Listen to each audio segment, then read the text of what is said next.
বিপুল পরিমাণ নিষিদ্ধ শব্দবাজি সহ তিনজনকে গ্রেপ্তার করলো ডানকুনি থানার পুলিশ গতকাল।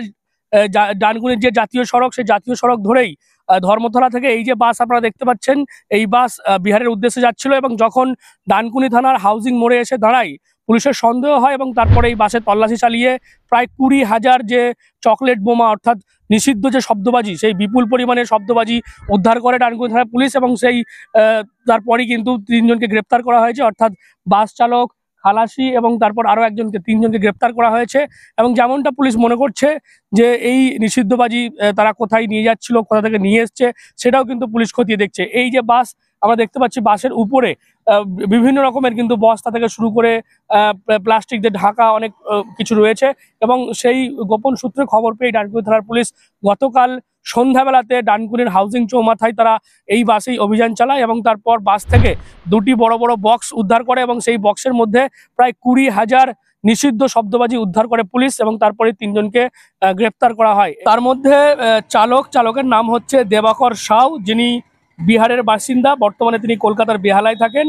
অন্য একজন হেল্পার অর্থাৎ খালাসি রাজেশ প্রসাদ, তার 35 বছর বয়স, তিনিও বিহারের নয়াডার বাসিন্দা এবং আরেকজন খালাসি রোমান মালাকার 50 বছর বয়স, তারও বাড়ি বিহারের নয়াডাতে। অর্থাৎ তিনজনেরই বাড়ি বিহারে। বর্তমানে যিনি চালক তিনি কিন্তু কলকাতার বেহালাতে থাকেন। তিনজনকে গ্রেপ্তার করা হয়েছে, আজকে তাদেরকে শ্রীরামপুর কোর্টে তোলা হবে। এই মুহূর্তে দেখতে পাচ্ছেন যে বাস, সেই বাসকেও আটক করে রাখা হয়েছে এবং এই যে বিপুল পরিমাণে নিষিদ্ধ শব্দবাজি, সেটা কোত্থেকে নিয়ে আসা হচ্ছিল, কোথায় নিয়ে যাওয়া হচ্ছিল, সেই সমস্ত বিষয়টা কিন্তু খতিয়ে দেখা হচ্ছে। দেখতে পাচ্ছেন এখানে লেখা রয়েছে তার মাসে কলকাতা, অর্থাৎ বিহারের একটি জায়গা, সেখান থেকে কলকাতা ভায়া হয়ে বিভিন্ন রাজ্যে, অর্থাৎ অন্যান্য যে রাজ্য, বিভিন্ন রাজ্য বাংলা পেরিয়ে সেই সমস্ত রাজ্যে এই বাস এবং এই বাসই গতকাল ডানকুনি থানার পুলিশ তারা তল্লাশি চালায় এবং তারপর উদ্ধার হয় প্রায় 20,000 চকলেট বোম এবং তিনজনকে কিন্তু গ্রেপ্তার করা হয়েছে। তিনজনের নাম আমরা জানতে পারছি। চালকের নাম হচ্ছে দেবাকর সাউ, যিনি বিহারের বাসিন্দা, বর্তমানে তিনি কলকাতার বেহালায় থাকেন।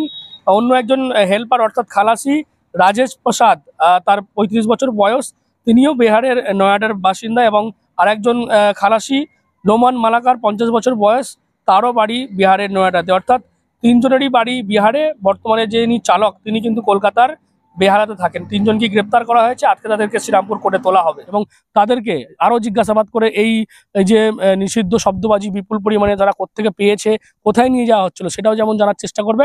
পাশাপাশি এই রকম যে অভিযান, সেটা কিন্তু আগামী দিনেও চলবে। কারণ আপনারা জানেন কিছুদিন আগেই ডানকুনির দিল্লি রোড থেকে সিমেন্টের গাড়ির মধ্যে বিপুল পরিমাণে কিন্তু গাঁজা উদ্ধার করেছিল পুলিশ। তারপর জাতীয় সড়কের যে মাইতিপাড়া FCI মোড়, সেখান থেকেও একটি লরি করে সেখানে বিপুল পরিমাণে নিষিদ্ধ কাপ সিরাপ, ফেনসিডিল উদ্ধার করেছিল এবং তারপর কিন্তু এই যে ঘটনা, অর্থাৎ বিপুল পরিমাণে নিষিদ্ধবাজি, সেটাও ডানকুনি থানার পুলিশ উদ্ধার করলো। অর্থাৎ পুলিশ সূত্রে যেমন আমরা জানতে পারছি, এই ঘটনার পরপর থেকে কিন্তু পুলিশের নজরদারি আরও বাড়ানো হয়েছে এবং আগামী দিনেও এই অভিযান চলবে, যাতে কোনোভাবেই বেআইনি এই সমস্ত জিনিস বা নিষিদ্ধ বাজি এইগুলো যাতে কোনোভাবেই এই যে পাচার করার যে প্রচেষ্টা হচ্ছে, সেটা যাতে না হয়, সেই দিকে কিন্তু পুলিশের কড়া নজর রয়েছে।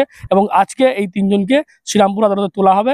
তারপর এই যে নিষিদ্ধ শব্দবাজি কোথা থেকে আসছিল, কোথায় যাচ্ছিল, সমস্ত এই বিষয়টা কিন্তু খতিয়ে দেখছে চন্দননগর পুলিশের, ডানকুনি থানার পুলিশ। আপনারা এই বিষয়ে কি বলবেন অবশ্যই কমেন্ট বক্সে। এরকম আরো খবর পেতে নজর রাখবেন DNN বাংলায়। DNN বাংলা, সবার মনে, সবার ফোনে।